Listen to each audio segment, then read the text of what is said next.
Okay, so we're on to Indy. And I know there's been some changes there in the last few days, but like we talked to our football team about today, I mean, there's a lot to sink our teeth into here. They got a lot of good players, and on all three phases, I'd say, and then, expecting or assuming Taylor will be back offensively. Obviously, a really important guy for us to be able to bottle up and try to stop, which is very difficult. Nobody's been better than he has the last few years. Offensively, the big skill guys they have offensively have all contributed, made plays. Pierce, the young rookie receiver, we watched him this morning, has obviously made a lot of significant plays for them. The defense, one of the top defenses in the league, clearly impactful players at all three levels. The defensive front, probably as good as we'll see from top to bottom throughout the course of the year. Disruptive inside, lead the league in tackles for loss. Certainly a good pass rush, especially if you're playing from, long yardage or behind. This team can really get after the passer. And Gus has always done a really good job of preaching, going after the ball, which you can see that on tape. It jumps out on you.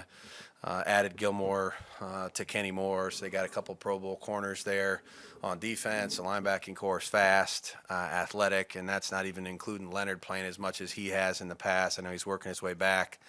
And then they're good in the kicking game. Two good returners. Punter's been excellent at putting people down in the ball inside the 10-yard line.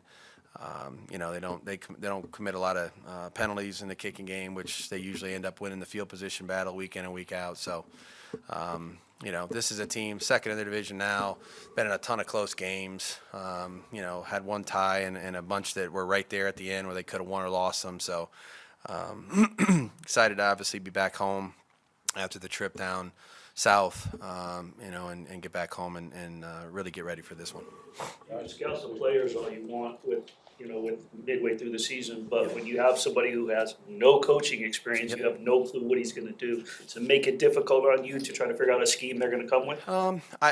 My assumption, well, first of all, I do know Jeff in terms of the person, and I think this guy was a great football player, and I think he knows the game really, really well. I would assume, again, I'm not in their building, so I don't really know, but I would assume that they're going to let the coaches that have been there to coach, and the scheme isn't going to dramatically change on offense, defense, or in the kicking game. And we talked this morning, they're going to be ready to go because Jeff will have them ready to go. He's a football player at heart. He's a football person at heart, and he knows what goes into winning and losing. He was a tough player when he played. They're a tough football team. They're all about field position and trying to take care of the football, trying to create turnovers on defense. So we're gonna be ready to go. I know he'll have them ready to go, and I don't expect that the scheme will dramatically shift. Although that's something that obviously they could talk about and change. But defensively, they're like I said, they're ranked highly in basically every category on defense. I don't think that will change at all. They're very good in the kicking game, and then offensively, I know they've had some turnover issues, but they've historically been very good running the football with this group there. Got a lot of big play receivers and tight ends, so. I think Jeff will really focus in on, what do we want to do to play a complementary game? That's what I'm expecting from them, and I'm sure we're going to get their best effort for sure. The defense. You blocked horns with Gus 6 times in your career. Yeah. I think you're 2-0 as far as when you were a head coach, when he was a head coach, but coordinating, you're 2-2 against one another. Yep. Does that make it a little simpler for you to get out of your head coaching role, maybe become, sort of focus on coordinator versus coordinator? Yeah. Obviously he's been doing it for a long time and very well. It's a big challenge because they're so connected. They know exactly what they're going to do. It's not an overly complicated team. They don't need to be. They let the players go out there and do their thing, and they got, like I said, they got disruptive guys at all three levels. So,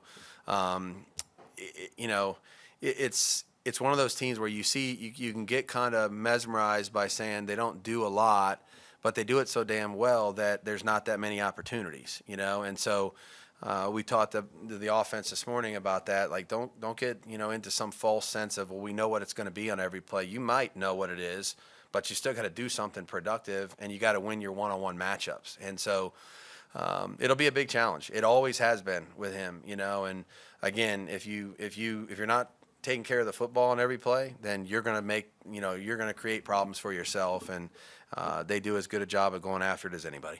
Yesterday, you guys released John Abram. You guys started a few games through the season. What kind of went into that decision, and that maybe wasn't the deadline, or you're keeping him around? Yeah, those are always difficult decisions, and I think we ultimately want to try to do what we think is best for us, and then also for the player. And his role was changing a little bit as we're going through the season. Trayvon's playing more, and we brought Isaiah now up to the roster. As another young player, so. Those aren't easy decisions. John's done a lot for this organization, obviously, and wish him well.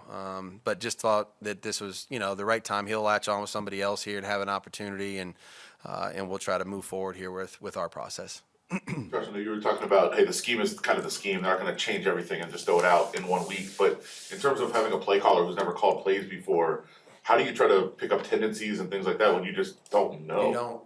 You don't. You just go like this. There's no way to do it. We know what the tendencies are of the team that we've seen and scouted on film. I think the most important thing for us is to prepare for the players. You know what I mean? I don't, for us to sit here and spend a lot of time and energy guessing on how they will or won't call the offense this week, I think we would just be wasting our time because we really don't know.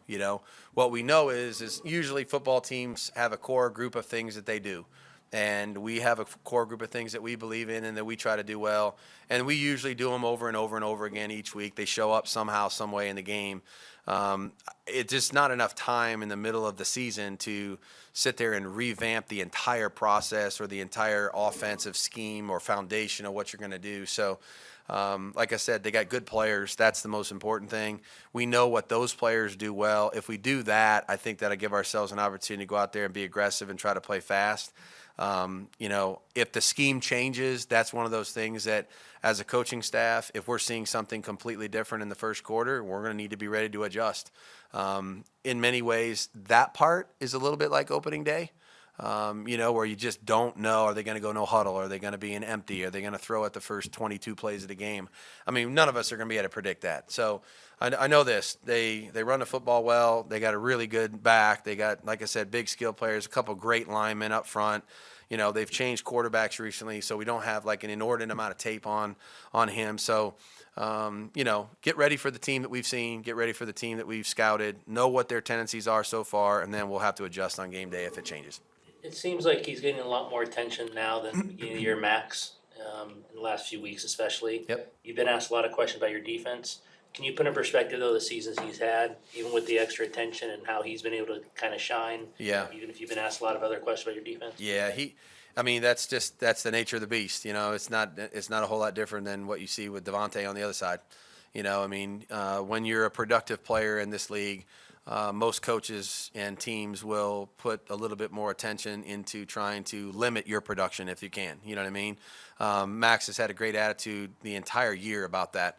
He wanted us to chip him and double him in the spring so that he could anticipate kind of what this was going to be like as he goes into another year and, has more attention given to him. So, like always, when there's people that are, assigning two people to another player, there's opportunities for others. There's opportunities schematically to hopefully try to do some different things, and Max's attitude has been phenomenal. So that isn't going to deter him in terms of his attitude or effort to do his job well and to make plays. And I think he has. He's really done a good job. The thing he gets that doesn't get talked enough about is what he does in the running game. He's very difficult to block in the running game. He's got tremendous chase and effort from the backside when the ball goes away. I just appreciate so much everything about this guy's game, the way he comes to work and prepares, and he gives you everything he has on every snap, and that's all I could ever ask of him. Coach, every week, even though it's been an up and down season, you can see the players and practices and the games. You can exactly see that the effort is there. Can you just describe the commitment to coming in and working hard each and every day? And not letting up despite the results. Yeah, and I think that's the way to do it. And I think they deserve all the credit for that. We're trying to be as consistent as we can be and not go up and down. And We've had some losses that we know we had a chance to change the outcome, but we didn't, and so we've tried to learn from those and improve as a football team. And again, it's a long season. It is. And whether you hit a rough stretch at the beginning, the middle, or the end, whatever it is, your mindset and your attitude and your approach, what you do when you walk in the building every day, it's important, because if you allow yourself to really, get down in the dumps, no matter what it is, it's hard to really, practice and get better. And so our team has showed up every single day, love their attitude and approach to it, and